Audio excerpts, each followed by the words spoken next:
Olá, meus queridos, todos bem? Na nossa aula de hoje, nós vamos falar sobre as partes na sistemática do Estatuto da Criança e do Adolescente, ok? Então, vamos falar, portanto, a partir de agora, sobre a atuação do Ministério Público e também do advogado. E aí, o que acontece, pessoal? A partir do artigo 201 do ECA, o próprio ECA, ele traz um rol de atribuições do Ministério Público, sendo, no entanto, que esse rol é exemplificativo, tá? Aqui, nesse campo de atuação do Ministério Público e da defesa, ou seja, do advogado, nós estamos tratando já da esfera criminal, perfeito? Com relação à prática de atos infracionais. Então, veja, artigo 201, inciso 1º, compete ao MP conceder a remissão como forma de exclusão do processo. Veja, pessoal, essa remissão é uma remissão que antecede a existência do processo criminal, que é tratado no Estatuto da Criança e do Adolescente. Na verdade, melhor seria se eu tivesse dito processo de ato infracional, na medida em que nós já conversamos, inclusive, que adolescente pratica ato infracional análogo a crime, análogo à infração penal. E aí, o que vai acontecer? Essa exclusão do processo, chamada de remissão ministerial ou pré-processual, ela é, na verdade, que a gente vai ver daqui a pouco, uma forma de impedir a propositura desse processo para apurar determinado ato infracional. Na verdade, é como se fosse um perdão do Ministério Público. E aí, veja, essa remissão, eventualmente, pode ser também cumulada com uma medida socioeducativa, ou seja, o Ministério Público ele pode deixar de iniciar um processo para apurar determinado ato infracional, ou seja, é uma tomada de decisão extremamente benéfica para esse adolescente e, dentro desse contexto, inclusive, propor para esse adolescente uma medida socioeducativa, desde que a medida socioeducativa ela não constitua uma privação de liberdade, como, por exemplo, nós temos a internação. Ok? Então, nesse caso, internação, o MP ele não pode propor, quando for o caso dele entender pela concessão dessa remissão. Perfeito? Mas daqui a pouco, na outra parte da aula, nós vamos tratar de forma mais específica sobre a remissão. Por hora, não se preocupe com ela. Também são atribuições do Ministério Público: promover e acompanhar os procedimentos relativos a infrações atribuídas a adolescentes. Claro, o promotor de justiça, ele é o titular da ação, né? O titular da ação que vai apurar esse ato infracional, portanto, somente ele é quem pode promover esses processos.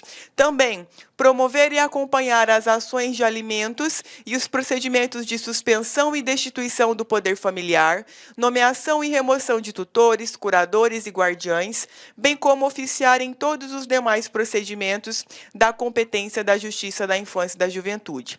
Então, aqui, portanto, neste inciso, nós já temos um rol de atribuições na esfera cível, né? Destituição, suspensão do poder familiar, nomeação de tutor, nomeação de curador, perfeito? Depois, no inciso 4º, nós continuamos. Promover de ofício ou por solicitação dos interessados a especialização e a inscrição de hipoteca legal e a prestação de contas dos tutores, curadores e quaisquer administradores de bens de crianças e adolescentes, nas hipóteses do artigo 98, inciso 5º.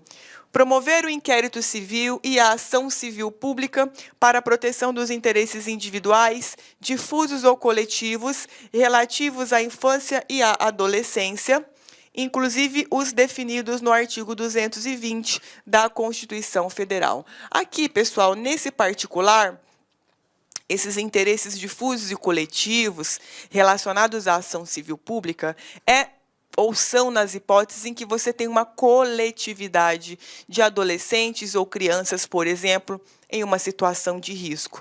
Então, ao invés de o Ministério Público propor uma ação individualizada para tutelar um direito de cada adolescente, por exemplo, direito ao estudo, direito à educação, ele vai propor uma só ação de natureza coletiva para tratar dessa tutela para esta coletividade de adolescentes. Perfeito? Também está dentro do rol do Ministério Público instaurar procedimentos administrativos e, veja, nesses procedimentos administrativos, que nós chamamos de PAD, ele pode determinar diligências, ou seja, determinar que determinados órgãos, por exemplo, cumpram requisições relacionadas ao fornecimento de informações, tá? Então, veja, como é que ele vai instruir esse PAD? Através de notificação para colher depoimento ou esclarecimento de pessoas, e em caso de não comparecimento injustificado, ele pode pedir que essa pessoa ela seja conduzida coercitivamente para ser ouvida, ou seja, para que ela seja conduzida até ao Ministério Público contra a sua vontade para prestar esclarecimentos.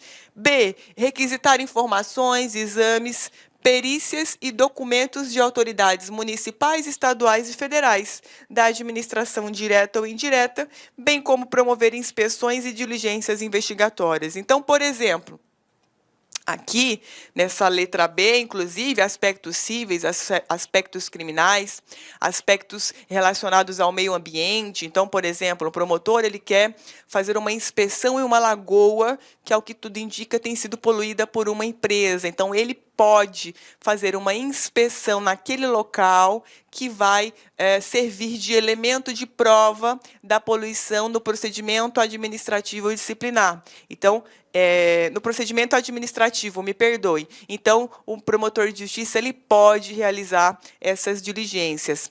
Também, requisitar das instituições privadas e particulares qualquer tipo de documento. Perfeito? Também caberá ao promotor instaurar sindicâncias, requisitar diligências investigatórias e determinar a instauração de inquérito para apuração de ilícitos ou infrações às normas de proteção à infância e à juventude, ou seja, qualquer coisa relacionada à infância e à juventude. Inciso 8º, zelar pelo efetivo respeito aos direitos e garantias legais assegurados às crianças e adolescentes, promovendo as medidas judiciais e extrajudiciais cabível. Inciso 9º, impetrar mandado de segurança e de injunção e habeas corpus em qualquer juízo, instância ou tribunal, na defesa dos interesses sociais e individuais homogêneos.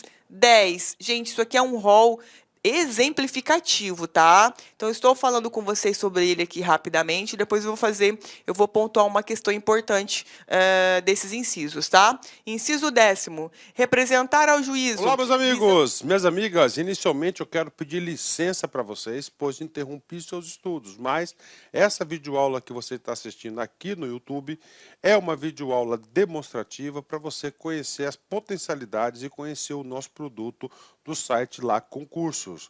Você quer continuar assistindo essa videoaula até o final? Aliás, você quer fazer o nosso super curso focado no Instituto Federal da Bahia, super competitivo, nós temos diversos cargos, temos curso de conhecimentos básicos e gerais para todos os cargos, assistente de administração, técnico de assuntos educacionais, assistente aos alunos, técnico em contabilidade, cursos completos, cursos muito competitivos.